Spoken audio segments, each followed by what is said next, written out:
एक बार कोई आया ऐसे कि हम कैसे भगवती को प्रकट करें। चलो तुम्हें बताता हूँ, गंगा जी चलो स्नान करते हैं, ले गया और उस आदमी को जबरदस्ती में सर पकड़ा और गंगा जी को क्या फिर निकाला सुना वो सांस लिया उसे, ठाकुर ये क्या कर रहे हैं आप, तुझे काली देखना था ना, काली दिखा रहा हूँ, फिर ले पटक दिया अंदर, फिर निकाला और सब बोल रहे ठाकुर आप क्या कर रहे हो, तो बोल रहे पगला गए हो। बोला जब पानी में तुझे दिखाया तो सांस लेने की कैसे करता, जिस दिन ऐसी तरफ हो जाएगी काली के लिए सांस सांस में मुझे बस काली काली काली काली काली जब तुझे लगेगा ना।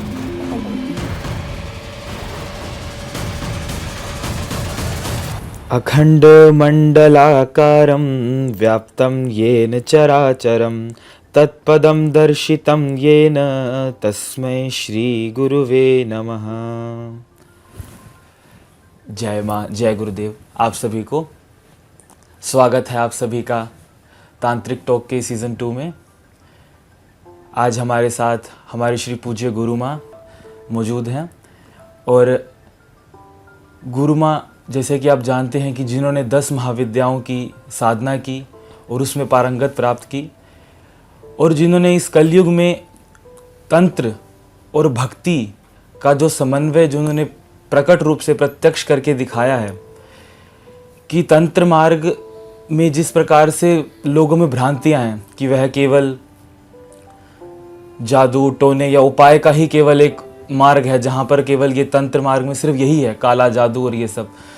जिन्होंने ये बताया कि तन्यते विस्तारयते ज्ञानम इति तंत्र, जो तंत्र का जो वास्तविक स्वरूप था कि तंत्र वह शास्त्र है जिसके द्वारा आप उस शुद्ध ज्ञान तक पहुंच सकते हो। जो तंत्र का वास्तविक स्वरूप भगवान शिव ने बताया था और जो तंत्र में छुप के रह गया कहीं ना कहीं शास्त्र में, उसको गुरु माँ ने प्रत्यक्ष करके बताया। और आज के हम इस पॉडकास्ट में ऐसे ही एक परमहंस के बारे में बात करेंगे जिन्होंने इसी रूप को प्रकट किया था, भक्ति और तंत्र से किस प्रकार माँ काली को प्रत्यक्ष दर्शन करके बताया। माँ काली जिनके विषय में तंत्र में कुछ जगहों पर इस प्रकार का विषय आता है कि वह केवल वामाचार से ही प्रसन्न होती हैं और आजकल के तांत्रिक जो कि खुद को तांत्रिक बताते हैं, जो कि केवल इसी बात का प्रचार करते हैं कि केवल माँ वामाचार से बलि से ही प्रसन्न होंगी। ऐसी भ्रांतियां जब जब समाज में फैलती हैं, तो जिस प्रकार भगवान श्री कृष्ण ने कहा था कि जब जब ऐसी बाधाएं आएंगी तब तब मैं आऊँगा, उसी प्रकार उनके संत, उनके भक्तजन समय समय पर अवतार लेते हैं उनके भक्त के स्वरूप में कि वे आकर शुद्ध ज्ञान, शुद्ध भक्ति का प्रचार करें। जिस प्रकार कई परमहंस, कई महाप्रभु इस कलयुग में प्रकट हुए, हर युग में, हर शती में। तुलसीदास, बाबा तुलसीदास, रामकृष्ण परमहंस, बामा खेपा, चैतन्य महाप्रभु। उसी प्रकार आज के इस युग में, आज की शती में गुरु माँ जो इस तंत्र के सात्विक स्वरूप को प्रकट कर रही हैं, जिन्होंने यह बताया कि उसी भ्रम को बार बार मिटाया कि माँ केवल पंचमकार से नहीं, केवल बलि से ही नहीं, सात्विक भक्ति से, शुद्ध भक्ति से भी प्रसन्न होती हैं और अपने भक्तों को दर्शन देती हैं। आज हम गुरु माँ से उसी विषय में चर्चा करेंगे और जानेंगे कि भक्ति से और तंत्र से दोनों का समन्वय कैसे करके रामकृष्ण परमहंस ने माँ के दर्शन प्राप्त करे और हम कैसे उनके मार्ग पे चल सकते हैं। तो स्वागत करते हैं गुरु माँ का। जय माँ, जय गुरुदेव, प्रणाम माँ, चरण स्पर्श। जय माँ चिराग, बहुत अच्छा लगा। और पिछले साल जब तांत्रिक टॉक्स का सीज़न शुरू किया था तब तुम मेरे छोटे से चिराग थे चिराग यानी छोटा सा एक दीपक, वैसी लौ थी। लेकिन आज जब तुमने इंट्रोडक्शन दिया तो मुझे वो पुराने दिन फिर से याद आ गए जब आप हिमाचल में बैठे शूट कर रहे थे और तंत्र का तुमने बेसिक क्वेश्चन कहा था और मैंने तंत्र का जो जवाब दिया था, तन्यते विस्तारयते ज्ञानम अनेन इति तंत्र। तुमने वही स्टेटमेंट बोला, मेरा हृदय एकदम प्रसन्न हो गया कि जो बच्चे को सिखा रही हूँ वो बच्चा सीख रहा है। तो इस सीज़न में मैं पहले तो तुम्हारा नामकरण करने वाली हूँ। तुम छोटे से चिराग नहीं हो, तुम ज्ञान का सूर्य बन करके, भगवती ललिता त्रिपुर सुंदरी के मार्तंड भैरव बन करके विश्व में तुम चमको, तुम्हारा नाम रोशन हो। जब कभी जैसे तुमने कहा भगवान कृष्ण कहते हैं कि जब कभी धर्म की ग्लानि होती है, यदा यदा हि धर्मस्य ग्लानिर्भवति भारत अभ्युत्थानम धर्मस्य संभवामि युगे युगे। तो जब कभी धर्म गिरता है, अधर्म की बाढ़ होने लगती है, तब भगवान बार बार प्रकट होते हैं। भगवान के प्रकट होने से पहले भगवान के पूरे जो परिजन है वो प्रकट होते हैं। जी। वैसे ही जो तुमने इंट्रोडक्शन में कहा कि तंत्र का जो अभी विकृत स्वरूप इस समय समाज में आया हुआ है, उस विकृत स्वरूप को पुनः सही स्वरूप में प्रतिष्ठित करना यह आवश्यक हो चुका था। और कुलांडव तंत्र में मैंने तुम्हें बार बार बताया है कि भगवान शिव कहते हैं कि तंत्र में सबसे बड़ी गुरु जो होती है वो शक्ति स्वरूपा स्त्री गुरु होती है। और इस श्रृंखला में, क्योंकि जैसे तुमने कहा कि आज तंत्र के नाम पे बलि, तंत्र के नाम पर पंचमकारी साधनाएं, पूरा इंटरनेट खोल के देखो, गूगल खोल के देखो, यूट्यूब देखो, इंस्टाग्राम, यही सब रील चल रहे हैं। जी। मुझे गुरु बनने का कभी शौक नहीं था, लेकिन क्योंकि मैं गुरु के घर से हूँ, मेरे पूरी गुरु परंपरा सभी जानते हैं, यहाँ पर सिद्धाश्रम गुरु परंपरा से हूँ, आदि गुरु शंकराचार्य की गुरु परंपरा से हूँ। शुद्ध सात्विक तंत्र की जो धारा इन्होंने ही शुरू करी है। उसी सिलसिले में, उसी श्रृंखला में रामकृष्ण परमहंस का नाम आता है, जो तुमने अभी लिया। जी। तो मुझे बड़ी खुशी हो रही है कि आज हम उनके बारे में बात करना चाहते हैं, जी। करने वाले हैं। जी। तो अब तुम पूछो मार्तंड, तुम्हारा आज से नाम मार्तंडी होने वाला है, तुम मेरे मार्तंड भैरव हो। बहुत बहुत धन्यवाद माँ। बहुत कृपा आपकी। पूछो। तो माँ, मेरा मूल प्रश्न यही रहेगा कि रामकृष्ण परमहंस ने, वह परमहंस कैसे बने और उन्होंने कैसे उपासना की उस समय में, जब वो कोलकाता से थे, बंगाल से, दक्षिणेश्वर से, तो वहाँ पर तो बलि और ये सब चीज़ें पीक पर थी। वहाँ पर रहकर उन्होंने भक्ति कैसे की और उन्होंने भक्ति करके माँ का कैसे दर्शन प्राप्त करे, फिर उनकी आगे की क्या साधनाएं रहीं, उन्होंने हर प्रकार की साधनाएं की, वो कैसे की, उन्होंने माँ के दर्शन कैसे हुए, इसके बारे में थोड़ा सा परिचय दें। रामकृष्ण परमहंस की जब जीवनी खोलते हैं तो एक वेबसाइट है kathamrita.org। जी। ये दर्शकों को बता दूं, जी। क्योंकि अभी बहुत सारी भ्रांतियां चल रही हैं उनको लेकर के भी, स्वामी विवेकानंद को लेकर के भी, जी। क्योंकि लोगों ने शायद वो किताबें पढ़ी नहीं है। जी। और मैंने पढ़ी है। जी। मैंने रामकृष्ण परमहंस की बहुत भक्ति करी है। जी। वो मेरे जीवन के बहुत बड़े इंस्पिरेशन रहे हैं। जी।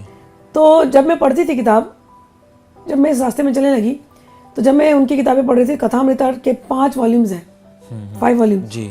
जिसको मास्टर एम बोल करके उनके शिष्य उन्होंने लिखा है। जी। तो उसके पहले इंट्रोडक्शन जब आप पढ़ोगे ना, तो उसमें ही आ जाता है, एक सारांश में उन्होंने दिया कि 11 साल की उम्र में रामकृष्ण परमहंस को समाधि लगी थी। तो जब तुम पूछते हो कि उनको भगवती के दर्शन पहले कब हुए, तो मुझे तो लगता है कि समाधि अवस्था ही वो अवस्था है जहाँ पहला अनुभूति भगवती का होता है। जी। तो जब उन साधनाओं को पढ़ो, तब 11 साल के बच्चा, तुम भी 11 साल के थे ना जब दुर्गा सप्तशती पढ़ते थे, जी। तो शायद तुम रिलेट कर पाओगे, है ना, कि 11 साल का बच्चा क्या करता होगा, उसको कौन सा विधि पता है, उसको कौन सा यंत्र पता है, जी। वो क्या करता होगा, खाली रोक के बुलाता होगा। जी। तुम क्या करते थे? यही भाव कि माँ को जैसे पुकारना, बस जो थोड़ी बहुत सेवा होती थी, भोग लगाना, श्रृंगार करना, भाव से। हाँ, भाव से। जैसे बच्चा अपनी माँ को बुलाता है, हाँ। बिल्कुल वही 11 साल की उम्र में वो वही करते थे कि प्यार से माँ किधर है, माँ किधर है, मेरी माँ अगर है तो कहाँ है। तो वो बुलाते थे ऐसा। और उसमें मैं पढ़ रही थी, तो उसमें एक किसी ने बोला कि तुम 3 दिन सूर्य को देखोगे ना तो माँ प्रकट हो जाएगी। अच्छा। तो ये इतने सीधे साधे थे हाँ। कि सुबह से लेकर शाम तक माँ को ही देखते रहती, ढूंढने के लिए। हाँ। पागलपंती। मैं दर्शकों को बोल दूं, please do not copy this, क्योंकि रामकृष्ण परमहंस ने किया।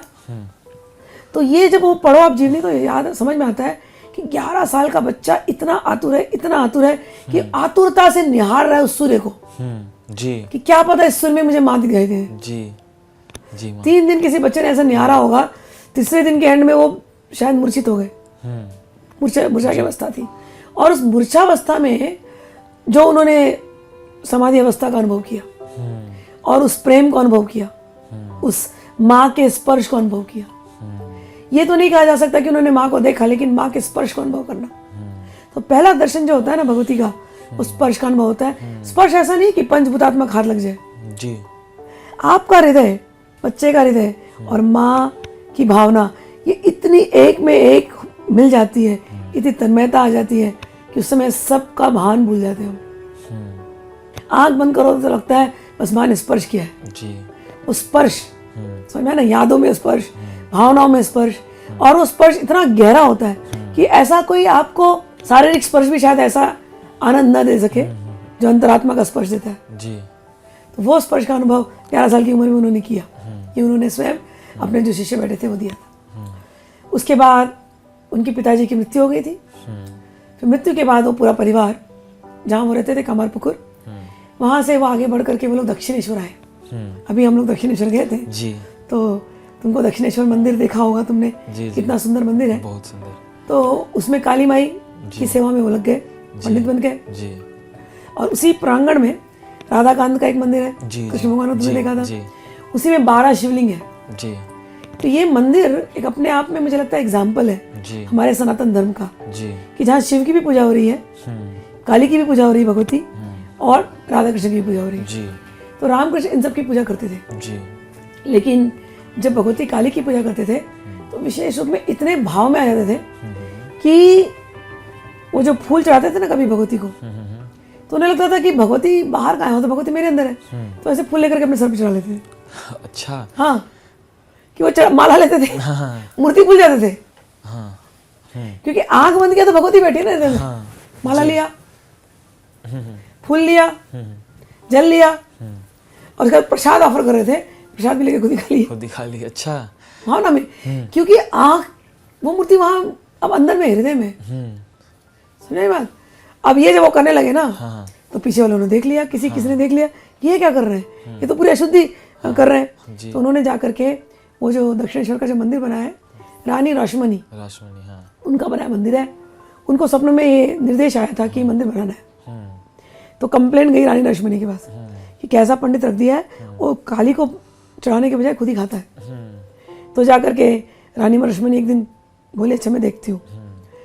तो एक दिन कीर्तन चल रहा था और खूब कीर्तन हो रहा है वहाँ पर, रात का जो आरती होती है, और रानी रश्मनी भीड़ में खड़ी थी, और रानी रश्मनी और रामकृष्ण परमहंस आरती कर रहे हैं जैसे तुम करते हो ना।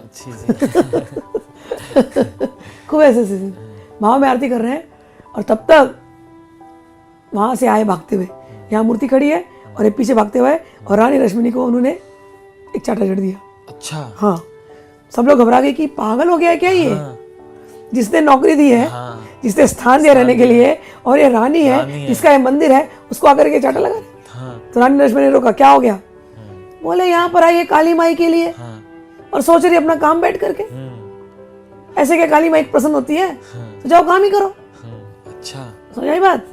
कि कीर्तन करने बैठे तो कीर्तन की तन्मयता ऐसी हो कि हम दुनिया भूल जाए। हम जाते हैं कीर्तन करने के लिए और खड़े होकर अपने काम की बातें सोचते हैं। जी। तो काय का कीर्तन, फिर जाओ काम करो ना। जी।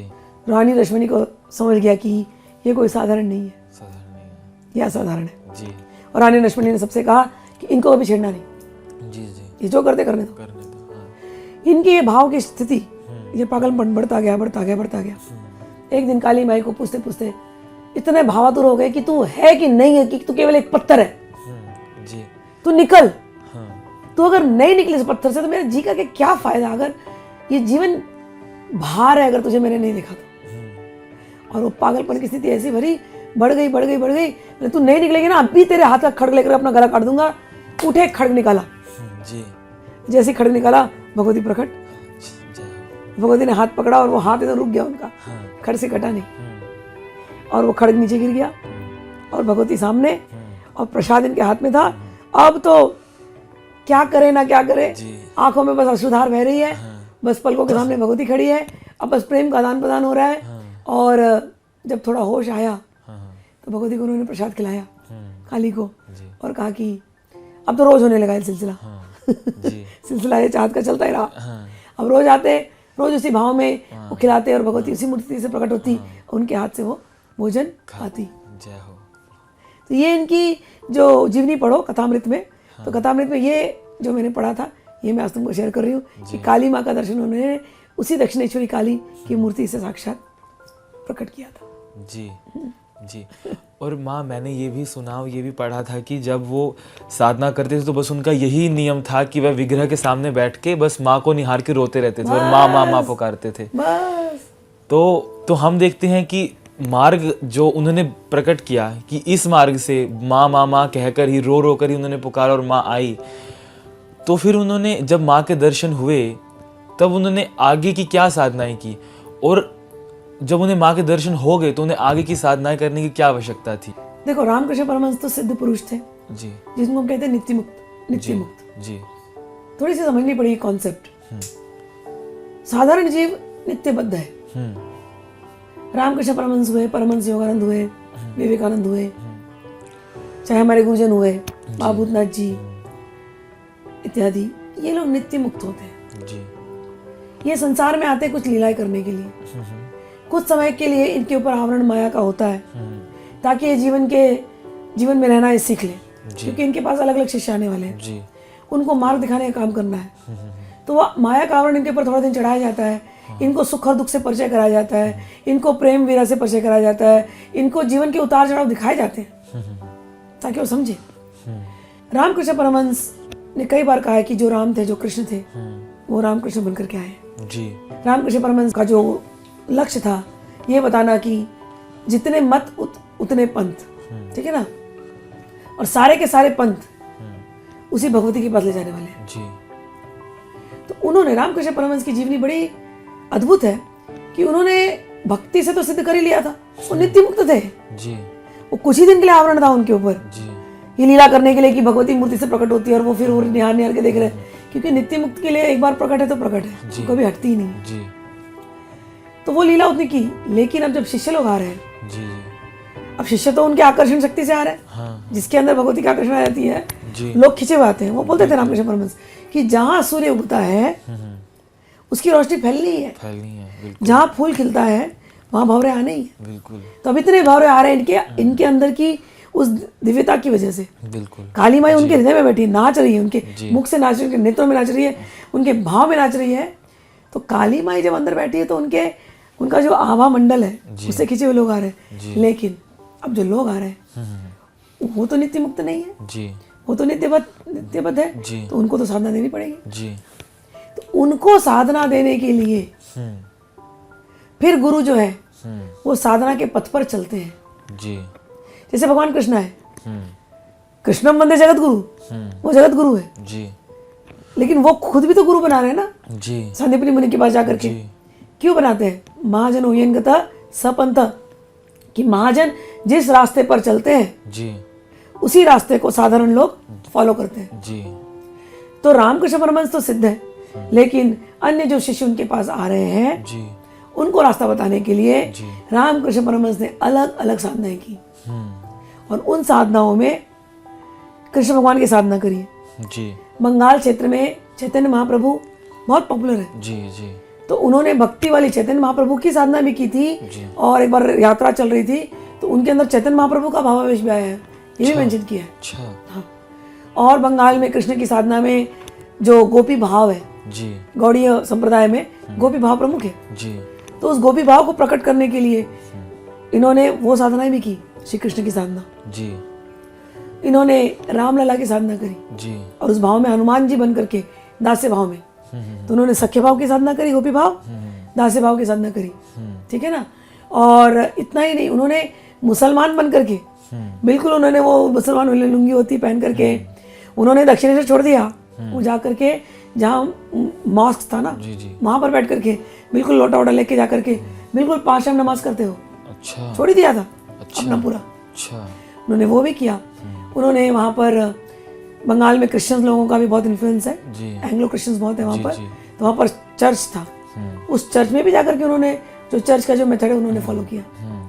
तो रामकृष्ण परमहंस के जीवन का जो उदाहरण था वो हम सब जैसे जीवों के लिए था, जो अलग अलग साधनाएं अलग अलग मार्ग से जाकर के उस भगवान को ढूंढना चाहते हैं, जी इसलिए उन्होंने अलग अलग साधनाएं की। तो माँ उन्होंने जो साधनाएं की उससे हम अपने जीवन में कैसे उतार सकते हैं, और हम रामकृष्ण परमहंस के उस मार्ग पे कैसे चले कि हम भी भगवती के दर्शन प्राप्त कर सके, या फिर हम भी उस भक्ति के मार्ग पर ही चल सकें कि जैसे उन्होंने ये चीज़ प्राप्त की उन्होंने इतनी साधनाएं, अलग अलग साधनाएं की और हर साधना में अनन्यता और पूर्णता पूर्वक साधनाएं की। तो एक साधारण आदमी कैसे वो संदेश ले कि हम कैसे इस मार्ग पे चल सकते हैं, तो उसके बारे में बताइए कि साधारण आदमी कैसे चल सकता है इस पे। उस पर रामकृष्ण परमहंस ने बहुत जगह बताया है कि जो हाउस होल्डर रहता है, जो गृहस्थ होता है, वो अपने गृहस्थी का काम करे और सब काम करते हुए भगवान को याद करता हुआ चले। ये उन्होंने कहा है कि भगवान का नाम लेता हुआ चले और अपने गृहस्थी के सारे काम करे, अपनी ड्यूटी सारे करे और भगवान को समर्पित कर दे। ये उन्होंने जगह जगह बोला है। एक बात उन्होंने ये बताई है, उनकी जीवनी से जो पहला जो उनका जीवनी का जो फर्स्ट पार्ट मैंने तुमको बताया, 11 साल की उम्र में जी पहले समाधि का अनुभव जी कैसे हुआ, केवल रोते रोते हुआ। जी तो उन्होंने कई बार ये समझाया है कि यदि तुमको भगवान को बुलाना है ना, तो खाली रो रो के उनका नाम पुकारो। जिस दिन हरी हरी कहते कहते आंखों से अश्रुधार आने लगे ना, जी समझो तुम सही रास्ते चल रहे जी हो। और ये उन्होंने बारंबार बताया। जी और उन्होंने कहा, मुझे इस लाइन उनकी बहुत लगती थी कि लोग किस किस चीज के लिए पागल होते हैं। जी somebody is mad for their son, somebody is mad for money, somebody is mad for the world, ji but the devotee is mad after खाली। समझ आया ना कि संसार पागल हो रहा है बच्चे के लिए, संसार पागल हो रहा है धन के लिए, संसार पागल हो रहा है न जाने किन किन चीजों के लिए, कामनाओं के लिए, वासनाओं के लिए। लेकिन भक्त जो काली के पीछे पागल हो गया ना, जी उसको काली मिल जाएगी। बिल्कुल तो भक्त तो केवल भगवान के लिए पागल होता है। जी तो वो एक ही चीज समझाते थे, बी मैड इन लव, प्यार में पागल हो जाओ, जी दीवाने हो जाओ। उस भगवती को पागल हो करके, रो रो के, नाच नाच करके काली काली काली काली बुलाओ। कहते थे 3 बार केवल काली काली दिल से बुलाओ, काली प्रकट हो जाएगी। जी इतना ही चाहिए, सत्य में हो जाती है। ये बोलते थे। फिर इक्का दुक्का और एक उदाहरण अच्छे से देते थे वो। एक बार कोई आया ऐसी कि हम कैसे भगवती को प्रकट करेंगे। जी मैं चलो तुमको बताता हूँ, जी गंगा जी चलो, जी स्नान करते बताऊंगा। जी तो दक्षिणेश्वर के पीछे ही गंगा जी है। जी तो ले गया और उस आदमी को जबरदस्ती इन्होंने सर पकड़ा और गंगा जी में डुबा दिया। हाँ जी वो बेचारा तड़प रहा है, अब मुंह से कहते आवाज भी नहीं निकल रही, तड़प रहा है। फिर निकाला उसको बाहर, उसने सांस लिया, उसने ठाकुर ये क्या कर रहे हो आप, तुझे काली देखना था ना, काली दिखा रहा हूँ, काली देखने के लिए तेरे को जो विधि विधान करना था बता रहा हूँ। फिर ले पटक दिया अंदर, फिर बेचारा। और सब बोल रहे ठाकुर छोड़ दो, ठाकुर मर जाएगा, ठाकुर छोड़ दो। वो बोल रहे उसको काली दिखा रहा हूँ मैं। और फिर निकाला उसको बाहर, वो बेचारा फिर घबरा गया। तीसरी बार उसको बोलने के पहले फिर से डाल दिया अंदर। वो बेचारा एकदम तड़प रहा है, पानी में ऐसे हो रहा है। फिर निकाला उसको बाहर। सबने बोला ठाकुर आप क्या कर रहे हो, और वो बोल रहा है पगला गए हो। बोला जब पानी में मैंने तुझे डुबाया ना, तो सांस लेने के तू कैसे तड़पा। जिस दिन ऐसी तड़प हो जाएगी ना काली के लिए कि सांस सांस में तुझे बस काली काली काली काली काली, जब तुझे लगेगा ना तब काली प्रकट होती है। तो ये तड़प डेवलप करना है। तो ये तो उनका भक्ति का। उसके अतिरिक्त उस समय पर वेदांत का मार्ग भी प्रचलित था। जी अब कोई भी गुरु जब आते हैं, प्रकट होते हैं, जी तो वो अपना एक चीज जरूर बताते हैं हर एक गुरु, कि गुरु का स्थान सर्वोपरि है। जी बिना गुरु का कोई सोचे कि मुझे प्रकट हो जाए, बड़ा कठिन है। साधारण आदमी के लिए कठिन है। नित्य मुक्तों के लिए तो बिना गुरु के प्रकट है। जी पर जो नित्य मुक्त नहीं है, जो नित्यबद्ध है, उसके लिए गुरु की बहुत आवश्यकता है। जी तो वो एग्जाम्पल देने के लिए भी रामकृष्ण परमहंस तो दक्षिणेश्वर में बैठे रहते थे, जी लेकिन उनके लिए गुरु ढूंढ ढूंढ के आते थे। वाह तो उनमें से 2 गुरु का नाम उन्होंने लिया है। एक है तांत्रिक भैरवी, जी जो उनकी माँ की जैसी थी, जी माँ जैसे प्रेम करती। वो भी एक दिन बोर्ड पे बैठे बैठे आई जी। और आकर के उन्होंने उनको तांत्रिक साधनाएं सिखाई। जी और दूसरे गुरु थे उनके तोतापुरी, जी। जिन्होंने उनको वेदांती जो अद्वैत का अनुभव है वो उनको सिखाया। तो इन 2 गुरुओं का नाम मेंशन किया गया कथामृत में। तो गुरु का स्थान सबसे इंपॉर्टेंट है। जो तुमने कहा सर्वसाधारण कैसे किस मार्ग को फॉलो करें, जो तुम्हारे गुरु तुमको देते हैं वही तुम्हारा मार्ग है। अपने गुरु को पूरे विश्वास के साथ फॉलो करना चाहिए। तो माँ जब उनकी गुरु प्रथम गुरु तांत्रिक भैरवी प्रकट हुई थी, तो आई थी उनके जीवन में, तो उन्होंने उनसे कैसी साधनाएं कराई और वो साधनाएं क्यों कराई जबकि उनके दर्शन हो चुके थे। फिर भी आपने कहा कि बताने के लिए, कि गुरु की जो महत्व है वो बताने के लिए, तो उन्होंने ऐसी कौन सी साधनाएं कराई उसके बाद, और उनको साधनाओं की अभी ऐसी क्या आवश्यकता थी, क्योंकि साध्य तो प्राप्त हो चुका है, तो साधना की अभी अब क्या आवश्यकता है। एक तो रोल मॉडल रखना था, हाँ कि किसी भी मार्ग से तुम जाओ भगवती को प्रकट कर लोगे। जी ठीक है ना।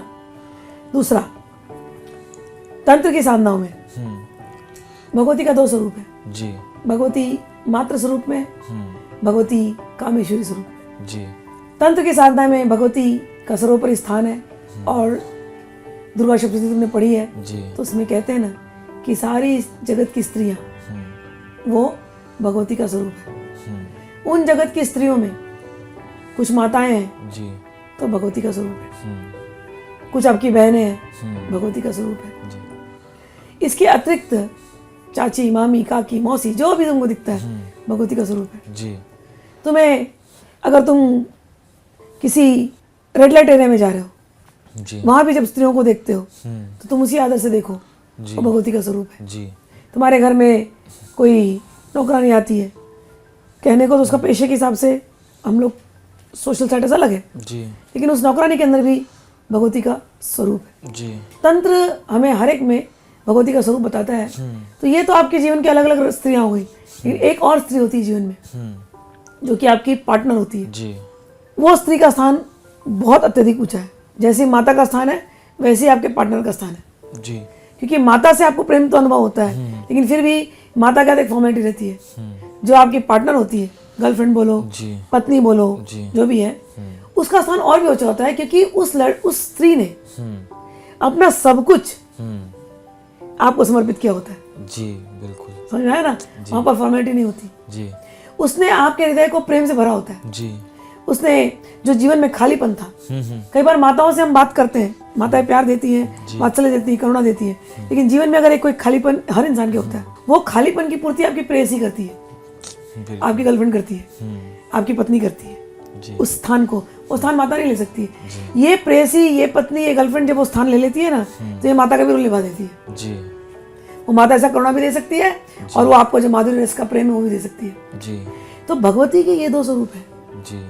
माता का स्वरूप जहाँ वो बच्चे को निकाल करके बड़ा करती है, और प्रेयसी का स्वरूप या पार्टनर का स्वरूप जहाँ वो छोटा सा जो प्रेम बच गया था उसको भी भर करके उस व्यक्ति को पूर्णता तक ले जाती है। तो व्यक्ति अपूर्ण नहीं रहेगा। जी। रामकृष्ण परमहंस माता के स्वरूप में देखते थे हमेशा काली को, और कहते थे कि कांचन कामिनी से दूर रहो। रामकृष्ण परमहंस के लिए बड़ा आसान है, कंचन कामिनी से दूर रहो। लेकिन साधारण व्यक्ति जो गृहस्थ है वो कैसे कामिनी से दूर रहे? पत्नी अगर है, पत्नी और आप पति पत्नी का संबंध है, तो आप रोक नहीं सकते हो। पत्नी में माता का भाव कर सकते हो कि ये मेरी माँ जैसी है, क्योंकि मुझे माँ जैसे पाल रही है, मुझे खिला रही है, पिला रही है, मुझे कभी तकलीफ होती है, मैं बीमार पड़ता हूँ, ये मेरा ख्याल रखती है। जी। वो माता का सारा रोल कर रही है। जी। लेकिन फिर भी पति पत्नी का रिश्ता काम वासना वाला भी है। जी। कामेश्वर कामेश्वरी का रिश्ता उसमें है, उसमें काम देव है, गृहस्थ में कामदेव का वास है। अब रामकृष्ण परमहंस के पास शिष्य आ रहे हैं, सारे गृहस्थ शिष्य आ रहे हैं, अब उनको खाली एक ही लेक्चर दे दो तो उनका बड़ा मुश्किल हो जाएगा। जी। तो उस समय तांत्रिक जो भैरवी जब प्रकट हुई थी, तो भैरवी ने उनके सामने ये सारी साधनाएं करवाई थी। जी। लेकिन रामकृष्ण परमहंस की अवस्था को ध्यान देना है। जी। भैरवी ने एक तंत्र में सात्विक साधनाएं होती है जिसको हम करते हैं, सात्विक तंत्र, जी। और एक तामसिक साधनाएं भी होती हैं जी। जो पंचमकारी साधनाएं होती जी। हैं। पंचमकारी साधनाओं में भगवती को शराब चढ़ती है, जी। मध्यमास, जी। मीन और मैथुन और मुद्रा, जी। ये पंचमकार साधना होती जी। है। मध्यमास, मीन, मैथुन, मुद्रा, मुद्रा। जी। ये भी देवी को अर्पित किया जाता है। ये अर्पित करना सिंबॉलिक होता है। जी। ये अर्पित करने का अर्थ होता है कि हमारे अंदर ये सारी जो आदतें हैं, हमारे अंदर तामसिक गुण है, जी। हम रजोगुण से ही प्रकट हुए, जी। हम काम वासना से ही प्रकट हुए। जी। समझ लो इस बात को। जी। तंत्र में अभी हम जो सोर्स है, जैसे हम भगवती कामाख्या की पूजा करते हैं, मैं तो वो कामाख्या ले गई थी, तो वहाँ गर्भ की पूजा होती है, योनि की पूजा होती है। जी। क्यों पूजा होती है? क्योंकि योनि जो है ये सबसे ज्यादा सुख का स्थान है। Understand this. जब माता पिता जब प्रेम कर रहे होते हैं, जब उनका निकटता होती है, उस समय सबसे ज्यादा सुख काम वासना में होता है। संसार में अगर परम सुख किसी को कहा, चरम सुख, परम सुख कहा, तो काम वासना को कहा गया जी। संसारी मनुष्य के लिए। उस परम सुख के अवस्था में जीव का गर्भाधान होता है। जी।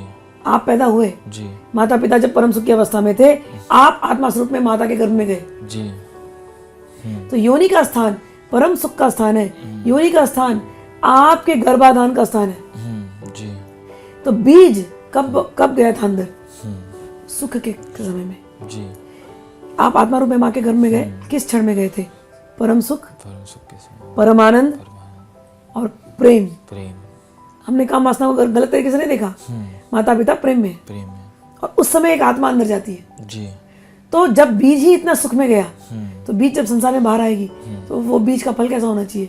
सुख में, प्रेम में, प्रेम में, आनंद में। जी। लेकिन आज के संसार में लगता है जैसे ही व्यक्ति बाहर आता है थोड़ी देर में लगता है मैं कहाँ आ गया, कहाँ गया सच में। मैं क्यों परेशान हूँ, मैं क्यों सत रहा हूँ। जी। वो भूल गया है, जी। वो भूल गया है प्रेम को, वो कामनाओं में फंस गया। बिल्कुल। समझ आ रही बात? लेकिन उद्गम तो प्रेम से था। बिल्कुल। ठीक, तो तंत्र में प्रेम और काम वासना इन दोनों को हमने जोड़ा कि काम वासना जब प्रेम से उद्गम होता है तो वो काम वासना पवित्र होती है, और जिस काम वासना में केवल काम वासना है और प्रेम नहीं है तो वो अपवित्र होती है। समझ में आया? तो हमने तो गलत देखा नहीं। तो जो पंचमकारी जो साधना हम जो बात कर रहे थे कि मैथुन की जो उसमें क्रिया है उसको भी हमने पवित्र रूप में देखा है कि ये हृदय में कामना उठी है और वो कामना प्रेम में परिवर्तित हुई है, और जब व्यक्ति का प्रेम परिवर्तित होता है, दो लोगों में जब होती है ना काम वासना, वो प्रेम होता है, ठीक है ना। लेकिन वही प्रेम जब बढ़ता है, व्यापक होता है, बढ़ते बढ़ते पूरे विश्व में हर एक से होने लगता है, जी, तो वो परमात्मा का स्वरूप हो जाता है। तंत्र प्रेम को ऐसे देखता है। तो ये पंचमकारी साधनाओं में जो नॉनवेज की बात आती है कि अब जैसे बंगाल के व्यक्ति है, अब वो बेचारे कोस्टल एरियाज में रहते हैं, कोस्टल एरिया में हमेशा खाना नहीं मिलता, मछली ही मिलती है उनको खाने के लिए, वो फ्री मिलती है जी। तो मछली को वो भोग लगाते थे। तो हमारे यहाँ गीता में बताया गया है कि आप मछली को भोग तो लगा रहे हो, आप जीव तो भोजन ले रहे हो, लेकिन उसको पवित्र कर सकते हो। कैसे करोगे? तुम उसको भोग को भगवान को चढ़ा दो कि हे भगवान, यही मछली आज आपने मुझे खाने के लिए दी, मेरा मारने का कोई आशा नहीं था, लेकिन अपने आप को जीवित रखने के लिए आज मुझे मछली खाना पड़ रहा है, क्योंकि मेरे क्षेत्र में मछली ही मिलती है। तो हे भगवान, आपने जो मुझे दिया है यही मैं आपको ऑफर करता हूँ। और सच में ये रिचुअल बनाए गए थे, सच में। अभी भी हमारे महाराष्ट्र में तोता कटारी होता है जी, जिस समय पर फिशिंग नहीं होता जी, उस समय पे जीव जंतुओं को छोड़ दिया जाता है कि वो अपना अपना प्रजनन करें। अच्छा। नहीं करते फिशिंग। हम ये सब भूल गए, हमने तो इंडस्ट्री बना करके रखी हुई है, समझा ना। तो इमेजिन उस समय पर जब फिशरमैन जाते थे फिश को निकालने के लिए, तो पहले वरुण देवता, सागर के जो देवता है, पहले उनका आह्वान होता है, पहले उनकी प्रार्थना होती थी। उनको बोलते थे कि अब हम भोजन के लिए आपके अंदर से मछलियों को लेने वाले हैं। फिर वो मछलियां आती थी, फिर मछलियों का भोग काली माई को चढ़ता था, क्योंकि काली माई तामसिक भोग लेने में बैठी है। फिर वो भोग जब लेने के बाद फिर उसको प्रसाद के रूप में वितरण किया जाता था। जब इस रिचुअल से कर रहे हैं ना कोई चीज, तो इसमें आप पवित्रता नहीं है। लेकिन आप इंडस्ट्री बना दो, फिशिंग इंडस्ट्री, और क्रूरता से, फुल क्रूरल बन करके पूरी तुमने समुद्र को खराब कर दिया, फिश को मार दिया, केकड़े मारे जा रहे हो खाली इंडस्ट्री के लिए, पैसा कमाने के लिए, तो भैया तो उसका दंड मिलता है। तो पंचमकारी साधना में मीन ऑफरिंग होती है, मछली की ऑफरिंग होती है, लेकिन वो इस भाव से ऑफर होता था कि मुझे भोग में ये मिला है, तो मतलब तुम्हारा भोग वस्तु है, जो तुमने मुझे दिया वही मैं तुमको अर्पित कर रहा हूँ, आज मैं तुमको अर्पित करता हूँ। इसी प्रकार से ये तांत्रिक साधनाएं हिली एरियाज में होती थी। कामाख्या के क्षेत्रों में चले जाओ, ये सब हिली एरियाज है। हिली एरिया में जो ऊपर के पहाड़ों पे ना गाय भैंस बकरियां ये बहुत होती है। कभी भी तुम देखो पहाड़ों में गाय जाकर के चरती है। क्यों चरती है? वहां चरती है, वहां से फिर दूध देती है, दूध गिरेगा वहां से नीचे, और वो नीचे आता है ना, तो नीचे की जमीन को फर्टाइल बनाता है, समझ में आया? तो इन हिली एरियाज में ये सारे जानवर रहते थे। अब ये तो खेती नहीं कर सकते हिली एरिया में, बड़ा कठिन है। हिली एरिया में कठिन, मतलब अभी तो टेरेस फार्मिंग आ गया, पर फिर भी कठिन है जी। तो वहां पर खाने के लिए क्या मिलेगा ठंडियों में? तो जो जानवर मिलता था काट देते थे, खा लेते थे। तो प्रार्थना करके कि ये जानवर हम लाए हैं, क्यों लाए हैं? अपना पालन पोषण करने के लिए, हमें भी जीना है। लेकिन आज इस जानवर के हम बलि चढ़ाने वाले हैं। हे भगवती, ये आज आपने मुझे भेजा है, ये हम भोग लगाने के लिए हम ले रहे हैं, तो ये हम आपको भी भोग लगाते हैं। इस प्रकार से जानवर की बलि दे करके जब वो खाना बनता था वो भगवती को चढ़ाते थे, फिर भोग लगाते थे। तो रिचुअल क्या था? अपना पेट भरने के लिए एक किसी जानवर को हम बलि चढ़ा रहे हैं, पेट भरने के लिए, लालच के लिए नहीं, इच्छा पूर्ति के लिए नहीं, मनोकामना पूर्ति के लिए नहीं। मुझे बच्चा हो जाए इसलिए मैं बकरे के बच्चे को मार दूं, भैया इसका तो दंड लगता है जी। समझ में ना? मैं बचना चाहता हूँ, मुझे अगर भोग नहीं मिल रहा है तो मुझे तो मैं लगा रहा हूँ तो बात अलग है। इंटेंशन मैटर्स इन बलि, ठीक है ना। तो ये पंचमकारी साधनाओं में रामकृष्ण परमहंस को मीन भी दिया गया खाने के लिए, ये मांस भी दिया गया, मुद्रा तो पता ही है तुमको, और मैथुन की क्रिया रामकृष्ण परमहंस करने के लिए रेडी नहीं थे, तो वो केवल ध्यान में बैठे हैं। ये भैरवी ने एक कपल को लाया था जी, और वो कपल इनके सामने ही उस क्रिया में थे, प्रेम क्रीड़ा में, और रामकृष्ण परमहंस की स्थिति इतनी उच्च थी कि उसको देखते हुए भी वो विचलित हुए नहीं। अच्छा, ये बात समझने की है कि चाहे तुम मांस खा रहे हो, चाहे तुम मीन खा रहे हो, चाहे तुम ये प्रेम की काम क्रीड़ा देख रहे हो, फिर भी ना तुम्हारे अंदर लिप्सा हो रही कि अरे अब जाके मुझे करना है या मुझे अब भूख लगाना है, ना तुम्हें उस चीज से क्षोभ आ रहा है कि क्या देख रहा हूँ जी, घिन आ रही है, ना घिन आ रही है जी, समझ रहे? तो ना तो तुम किसी भी तरह से तुम क्षोभित नहीं हो रहे कि हाँ अरे मैंने देख लिया मुझे जाके करना है, नहीं, बैठो, वो भी मेरी माँ ही है जी, कामेश्वर का रूप लेकर के इस सृष्टि के सृजन का रोल बना रहे हैं, जी, और ना ही मेरे अंदर इसके प्रति घृणा है कि छी ये क्या देख लिया, छी ये क्या हो रहा है। सेक्स को लेकर के आती है ना कई बार घृणा, जी, जी, पति पत्नी सेक्स करेंगे, मेरे कहीं होता है सेक्स करते तुरंत कपड़े पहन लेंगे तुरंत, जी, बिकॉज उनको एक दूसरे को देख नहीं सकते हो नेकेड, घृणा हो जाती है। सेक्स करते हुए मजा आ रहा है, मेरे समझ में आता है ये क्या माइंडसेट है, बट उनको घृणा होती है कहीं ना कहीं अंदर में हमारे डाल के रखा है सेक्स इज अ सिन। समझ में आ रहा है? तंत्र में we don't see sex is a sin, sex is divine, जी, दिव्य है ये। अगर सेक्स सिन होता तो परमात्मा ने बनाया क्यों? जी, तो परमात्मा ने बनाया ना इसको, तो फिर परमात्मा भी सिंफुल हो गया, जी, तो परमात्मा तो सिंफुल नहीं है। तो हमारे यहाँ हमारे तंत्र में हम सेक्स को, काम वासना को, हम किसी को भी घृणा की दृष्टि से नहीं देखते। ये जीवन का एक अंग है, ये हम सबके अंदर है, हम इसको एक्सेप्ट करते हैं और इसको जो भी तरीके से इसको पूर्ति करनी है हम उसका पूरा करते हुए उस स्त्री में उस दिव्यता का भाव करते हुए, एवं स्त्री भी पुरुष में दिव्यता का भाव करते हुए, शारीरिक संबंध बोलो या फिजिकल संबंध बोलो, उसको हम बनाते हैं। तो हमारे लिए ये पूरा का पूरा संबंध बनाना भी ना ये पूजा ही है, बिल्कुल, ये रिचुअल भी हमारे लिए दिव्य है। तो रामकृष्ण परमहंस की जो भैरवी की जो साधना थी, भैरवी यही करती थी। भैरवी ने, लेकिन एक बात और बताना था कि ये तांत्रिक साधना तो भैरवी ने लास्ट में बताया। उसके पहले जब भैरवी आई थी ना, तो भैरवी चैतन्य भागवत, चैतन्य भगवान महाप्रभु की लीलाएं वो इनको सुनाती थी। आज मुझे पॉइंट कवर करना है जी, क्योंकि लोग शॉर्ट्स देख करके ना अलग अलग बात करते हैं, बट नहीं, भैरवी ने ये साधना सिखाने के पहले भगवान चैतन्य महाप्रभु की लीलाएं सुनाई है। वो तो भक्ति की बात है ना। अच्छा, जी, तो वो भी उन्होंने फॉलो किया जी। है और उन्होंने ये भी फॉलो किया है। भैरवी की साधना ये साधना थी, पंचमकारी साधना। लेकिन मेन बात याद रखने की ये थी कि इन साधनाओं में भी जो समता, कि ना इच्छा के, ना भोग की इच्छा की कामना है, इच्छा, ना उस भोग से घृणा है, ना घृणा, हर एक में मेरी भगवती है, उसी का खेल है, उसी को प्रणाम है, ये भाव है। तो माँ, जैसा कि आपकी इस पूरी बात से समझ में आया कि उनका संदेश यही था कि जो भी भाव हो, जो भी क्रिया हो, जो भी मार्ग हो, वो जैसा भगवान ने आपकी सामने परिस्थिति रखी हो, जैसी परिस्थिति में आपको डाला हो, उसका अनुसरण करते हुए उसमें ना ही घृणा करनी है, ना ही उसमें आसक्ति होनी है, उसको समभावस्थ से करते हुए, भगवान को अर्पण करते हुए अपनी दैनिक इंसान अपनी साधना कर सकता है। कि ना ही अब यदि वो कुछ भी कर रहा है या फिर वो सेक्स कर रहा है, फिर किसी के प्रति वो आकर्षण है उसे, तो यदि उसे भूख है तो वो भी उसे गिराने वाली है, और भूख इस तरीके से कि उसे वो पूर्ण भी नहीं कर रहा है और उसे घृणा भी कर रहा है।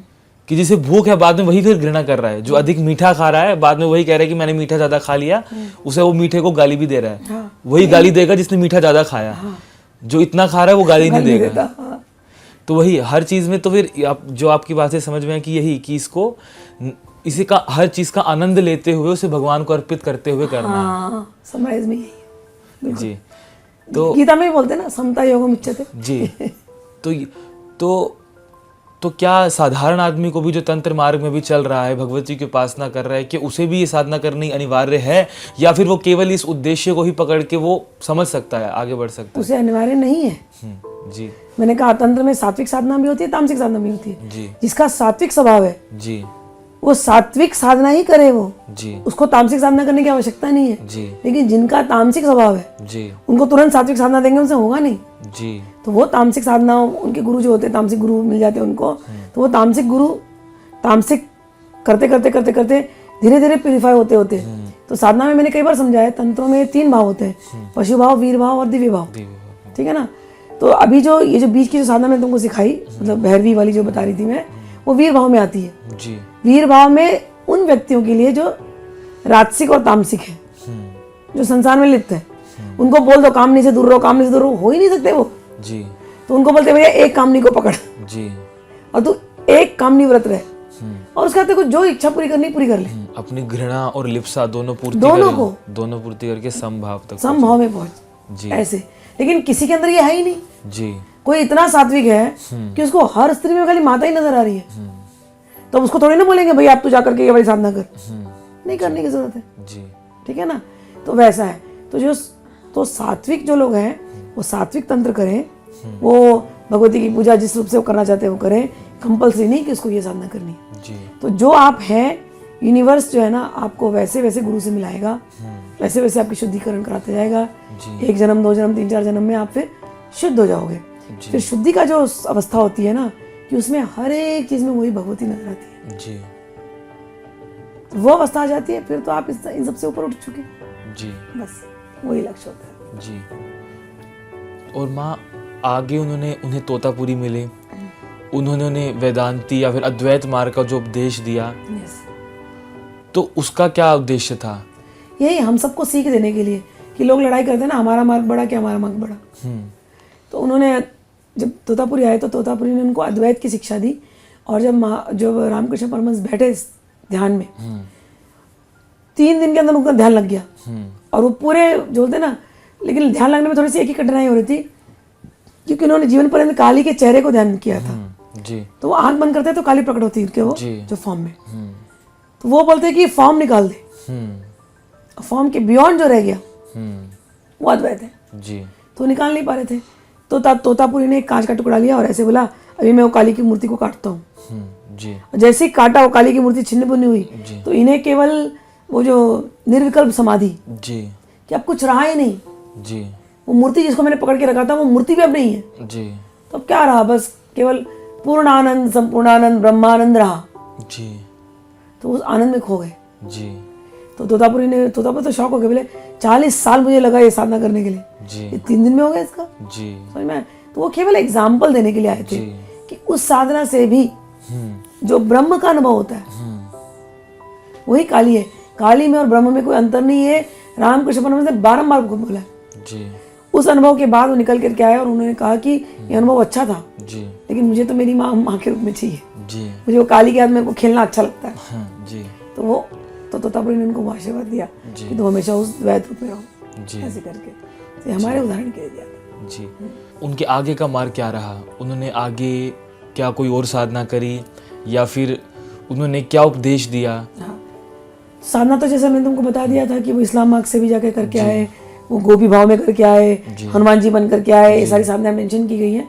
लेकिन उनका मेन जो हम सबको बताना था, कई बार लोगों ने पूछा कि आपने इतनी सारी साधनाएं करी तो जी आपका क्या अनुभव रहा? तो वो जल का उदाहरण देते थे हमेशा। जी एक कहते थे कि 1 गिलास जल है तो बंगाली बोलेगा जल, कोई दूसरा आदमी बोलेगा पानी, पानी, कोई बोलेगा जल, कोई बोलेगा नीर, उसी पानी को बोल रहे हैं ना। तो नाम सब लोग अलग अलग ले रहे हैं, लेकिन मेंशन वो एक ही चीज को कर रहे हैं। जी वो ऐसी चीज है कि उसको पीते ही तृप्ति मिल जाने वाली है, जी सुख का अनुभव हो जाने वाला है जी ना। तो कहते थे भगवान भी ऐसे ही है। जी कोई अल्लाह बोल रहा है, कोई काली बोल रहा है, कोई जीसस बोल रहा है, कोई राम बोल रहा है, कोई कुछ और नाम ले रहा है, यहोवा बोल रहा है। जी जी लेकिन सब लोग पॉइंट उसी चीज को कर रहे हैं। जी एक उसके पास जाने के बाद जी जो है ना जीवन की परम सुख परम आनंद तब जाके मिलता है। तो ये एक उदाहरण हमेशा देते थे। फिर कई बार लोग प्रश्न करते थे काली और ब्रह्म में क्या अंतर है, जी द्वैत अद्वैत आपने किया तो उसमें क्या अंतर है? तो वो पानी का फिर से उदाहरण देते थे कि पानी जब भाप के फॉर्म में होता है, दिख नहीं रहा है, लेकिन है तो वो ब्रह्म है। जी फिर वो कंडेंस जब हो जाता है ना पानी, जी जब कंडेंस होता है तो वो द्वैत रूप में आ रहा है, जी और कंडेंस होकर जब बर्फ बन जाता है तो बर्फ को अलग अलग शेप दे दो, तो कोई राम बन गया तो कोई कृष्ण बन गया। जी तो जैसे भक्त का भाव है वो ब्रह्म वैसे घनीभूत होता है, वैसे कंडेंस होकर के राम कृष्ण काली बन जाता है। जी ऐसा देते थे, ये उन्होंने बात कही थी। जी। और माँ तो इतनी उन्होंने साधनाएं की, भगवती के दर्शन हुए, भगवती नित्य उनके साथ रहती थी, फिर भी अंतिम समय में हमने सुना था कि उन्हें गले में कैंसर हो गया था। तो इसका क्या अर्थ हुआ, मतलब कि इतनी साधना करने के बाद भी उनके जीवन में ऐसा कष्ट क्यों आया? भाई संसार में आए हो, हाँ इस प्लेनेट का यही लक्षण है, जी यहाँ कोई नहीं बच सकता सफरिंग से, चाहे गौतम बुद्ध हो, जी चाहे भगवान राम हो, चाहे कृष्ण हो, जी कौन सफरिंग से बचा है? जी तो वैसे ही रामकृष्ण परमहंस थे। फिर भी लोगों ने कुछ बातें प्रचलित हुई थी, लोगों ने कहा कि अपने शिष्यों का उन्होंने कर्म ले लिया। गुरु कुछ भी कर सकता है, जी लेकिन मुझे ऐसा लगता है कि गुरु क्यों करेंगे ऐसा। तो वो लॉजिक मुझे इतनी सही मुझे नहीं लगती पर्सनली, वो सही, क्योंकि मुझे लगता है कैसा शिष्य जो अपना कर्म गुरु को दे देगा, लानत ऐसे शिष्य पर। और अगर गुरु अगर ये काम कर रहा है कि मैं शिष्यों का कर्म ले रहा हूँ, तो फिर गुरु ने शिष्य को तैयार नहीं किया। तो वो लोग लॉजिक देते हैं मुझे लगता है, लेकिन ये लॉजिक मुझे तो गले के नीचे जाती नहीं है। लेकिन हाँ, ये शरीर है जी, इस शरीर को मिटने के लिए कोई ना कोई कारण चाहिए। जी आदि भौतिक, आदि दैविक, आध्यात्मिक 3 प्रकार के ताप हैं, इससे गलने वाला ही है शरीर। फिर भी गलते समय भी जब उनको थ्रोट कैंसर हुआ ना, तो उनके डॉक्टर ने बोला आपको तो काली प्रकट हो जाती है, तो आप जाके काली को क्यों नहीं बोल देते जी कि मुझे ठीक कर दे। जी तो गए एक बार ऐसे बेचारे, गए काली माँ के पास कि मेरे को डॉक्टर बोलता है कि मैं तुमसे मांग लूं। और फिर उनको इतनी ग्लानि हुई कि मैं क्या मांगने गया था माँ के पास, जो मुझे इतना कुछ दी है, उससे मैं इस मरते हुए शरीर का जो एक ना एक दिन मरने ही वाला है, मरने वाला है जी। ये आसक्त जीव बोलते हैं मुझे मृत्यु से भगाओ। रामकृष्ण परमहंस को ये शरीर क्यों चाहिए? जी इस शरीर से जो काम करना था, जी इतने शिष्यों को तैयार करना, जी उस ज्ञान को बांट देना, भक्ति और तंत्र के स्वरूप को दे देना। जी अच्छा, इवन तो भैरवी की साधना करी है, लेकिन रामकृष्ण परमहंस तामसिक नहीं थे, जी वो सतोगुण रजोगुण तमोगुण से ऊपर थे। जी उसी बुक में आप पढ़ोगे, ये बहुत इंपॉर्टेंट बात है कि रामकृष्ण परमहंस काली के लिए फूल तोड़ते थे, लेकिन एक समय ऐसा आ गया था कि बेल का पेड़ था वहां पर, उससे वो फल भी नहीं तोड़ पाते थे वो, क्योंकि उनको उसके अंदर भी कॉन्शियसनेस नजर आती थी। तो जो रामकृष्ण परमहंस इतने कॉन्शियस थे, ये गलतफहमी मत रहना कि वो बलि चढ़वाएंगे, वो मैथुनी क्रिया कराएंगे, नहीं नहीं, वो थे ही नहीं, वो शुद्ध परम शुद्ध थे, वो इन तीनों रजोगुण सतोगुण तमोगुण से ऊपर थे। जी ठीक है ना। तो रामकृष्ण परमहंस ने अपने जीवन का जो उदाहरण दिया यही कि मरते समय पे जब वो गए काली के पास, और फिर आए वापस, डॉक्टर को बोला तू मुझे क्या मांगने के लिए भेजा? मैं ये मांगू काली से, जी मरता हुआ शरीर को बचाने की बात मांगू? लानत है मुझ पर ऐसी भक्ति पर, है ना। ये हम सबको उदाहरण देने के लिए जी कि एक दिन तो जाना ही है, लेकिन जाओ कैसे? काली काली काली काली काली बोलते हुए संसार से जाओ, खुशी से जाओ। जी जी ठीक है जी माँ, बहुत बहुत धन्यवाद माँ। आपके इस ज्ञान से मैं विश्वास करता हूँ कि लोगों की बहुत सहायता होगी। और अब अभी हम आगे के विषय में और भी तंत्र के गूढ़ विषयों पर चर्चा करेंगे कि जो आम लोगों की सहायता कर सके। आशा ये पॉडकास्ट आपको पसंद आया होगा। जुड़े रहिए आप सभी आगे के पॉडकास्ट में। आप सभी को तंत्र के विषय में और भी काफ़ी विषयों में बहुत ज्ञान प्राप्त होगा कि आगे की साधनाओं के विषय में, कि आप दैनिक मार्ग में साधनाएं कैसे कर सकते हैं। और आपके जो भी प्रश्न हो आप प्लीज़ कमेंट करके बताइए, हम आगे के पॉडकास्ट में उन्हें कवर करने की ज़रूर प्रयास करेंगे। जय माँ, जय गुरुदेव।